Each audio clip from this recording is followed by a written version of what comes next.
Hello everyone, welcome back.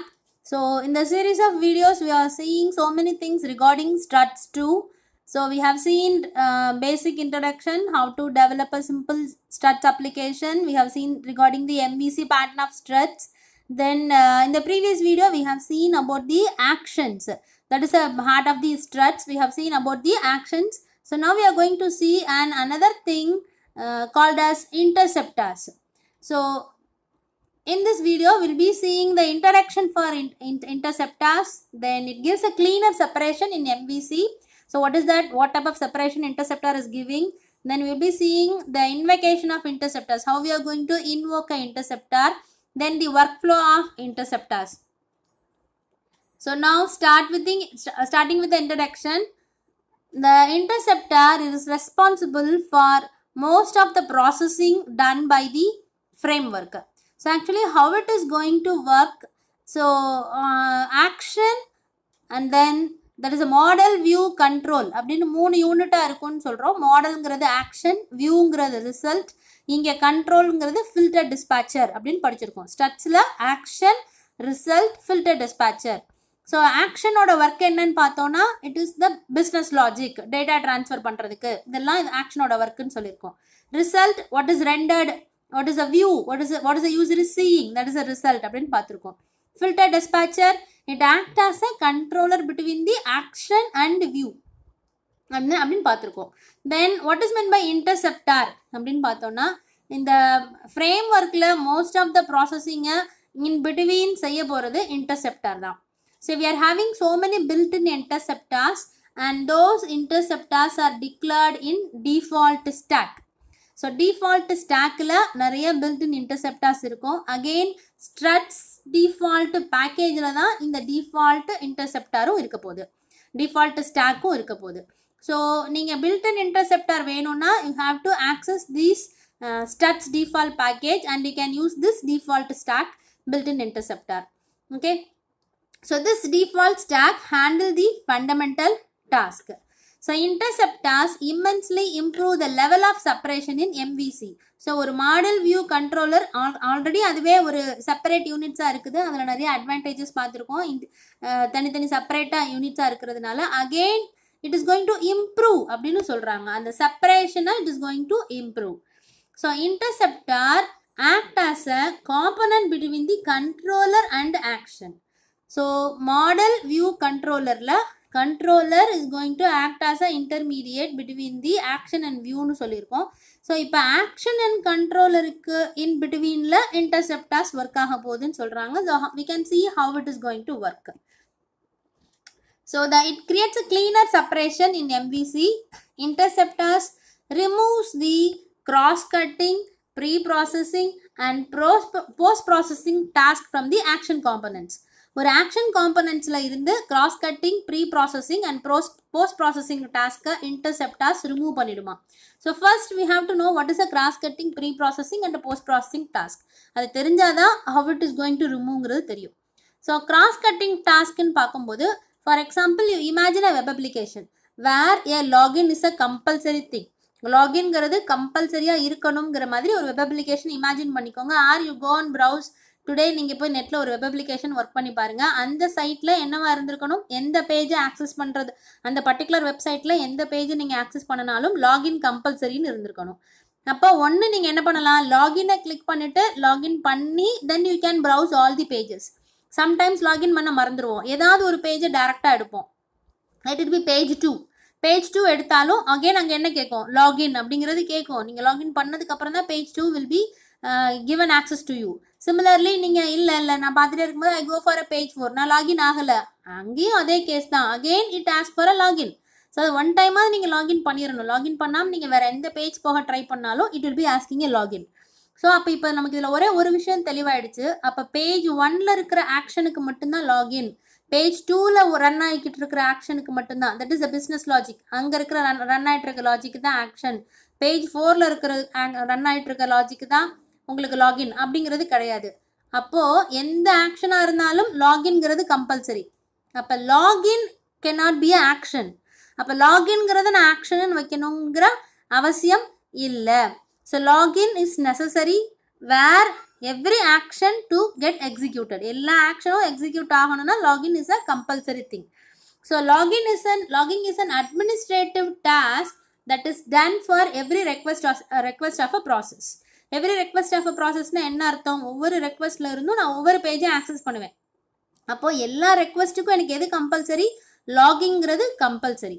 So logging is a cross cutting issue. It is not specific to any single action. ஒரு single ஆக்ஷனுக்கு அது specific கிடையாது. So அப்போ நான் என்ன பண்ண வேண்டாம்? லாகிங்கிறத ஒரு ஆக்ஷனாக இம்ப்ளிமெண்ட் பண்ணுறதுக்கு பதிலாக I can implement it as a interceptor. So இன்டர்செப்டாரில் ஒரு cross cutting issue. Logging is a best example for cross cutting issue. So now I can develop logging as a interceptor. Instead of action, I can develop it as a interceptor. Similarly, this interceptor can be used to solve the remaining problems also. That is pre-processing, post-processing. Aதையும் solve பண்ணலாம். Here is an example for pre-processing. That is data transfer.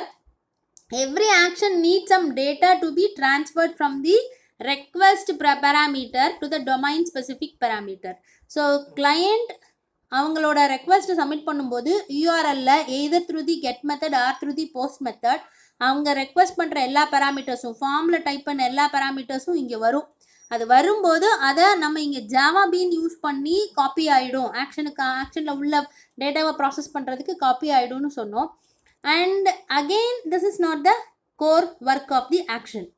Copying, that is transferring the data from the request to the domain specific properties. Domain specific properties ங்கிறது உங்களோட Java Bean properties.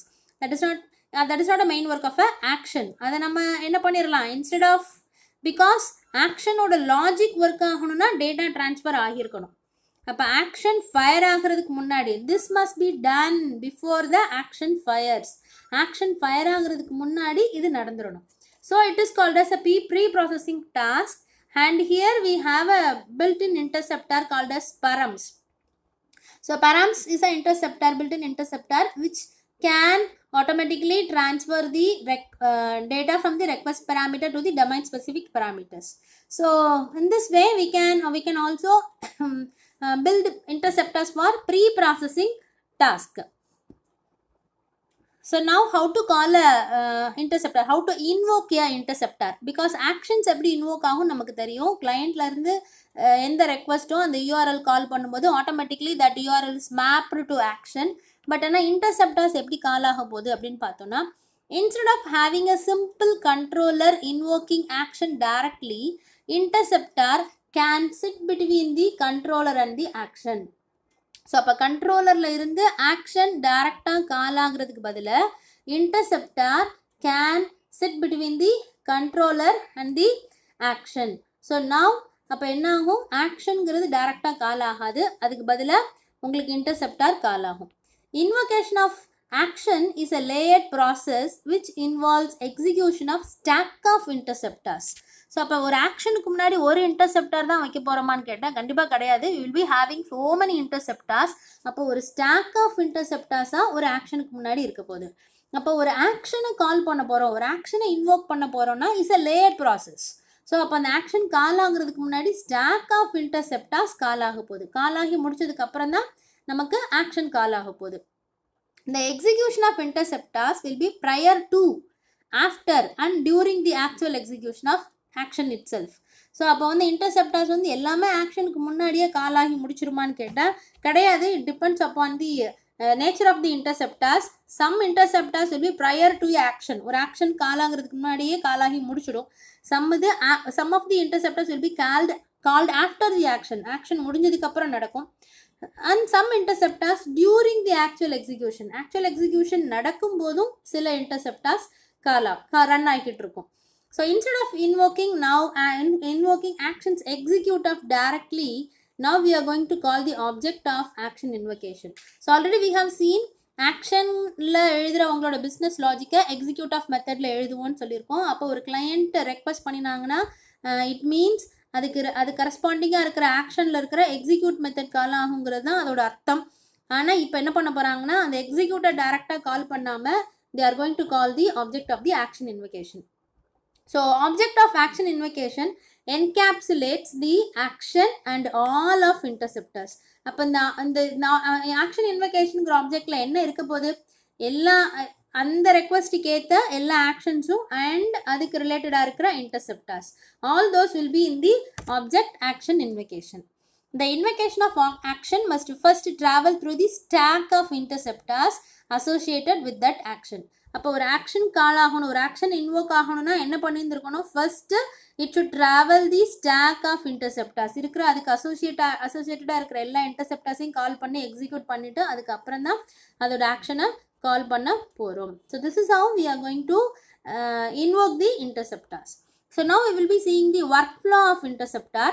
Now this is the one of the example we can easily understand. Now if we have a action, so now these are the interceptors. We have a exception, model driven, file upload. We have so many interceptors. So when we need to call a action, it will be crossing all those interceptors and finally that action will be called. And also அதோட முடிஞ்சிறதுல sometimes post processing, action கால் ஆகி execute பண்ணதுக்கு அப்புறம் post processing ஒர்க்லையும் சில இன்டர்செப்டார்ஸ் involve ஆகும். So அப்போது ஆக்ஷன்லேருந்து result கால் பண்ணதுக்கப்புறம் result render ஆகிறதுக்கு முன்னாடி இந்த பக்கம் இருக்கிறவங்க தான் நம்மளோட யூசர். ஸோ யூசர்கிட்ட ரிசல்ட் ரெண்டர் ஆகிறதுக்கு முன்னாடி again it will be crossing so many இன்டர்செப்டார்ஸ்.